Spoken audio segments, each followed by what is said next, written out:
Η μέρα εορτής για τα στρατευμένα νιάτα του λαού μας, η μέρα εορτής για το παρόν και το μέλλον του τόπου μας. Τιμούμε σήμερα όλους εκείνους που με το αίμα τους και την αγάπη τους στην πατρίδα εξασφάλισαν την ελευθερία και την ύπαρξη της χώρας μας. Τιμούμε τους αγώνες των ενόπλων δυνάμεων, οι οποίοι έγραψαν χρυσές σελίδες δόξας στη διάρκεια της μακραίων της ιστορίας μας.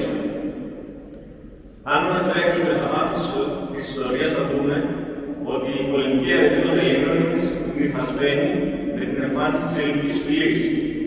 Ο Δίας, η Αθηνά, οι Μύθεοι και οι ήρωες Περσέας, Ηρακλής και Θησέας, η Τετραμαχία, οι μάχες των Αμαζόνων, ο Άρης, ο θεός του πολέμου, ανήκουν στους αρχαίους χρόνους της ιστορίας και αποτελούν αψευδείς μάρτυρες της πολεμικής αρετής των Ελλήνων.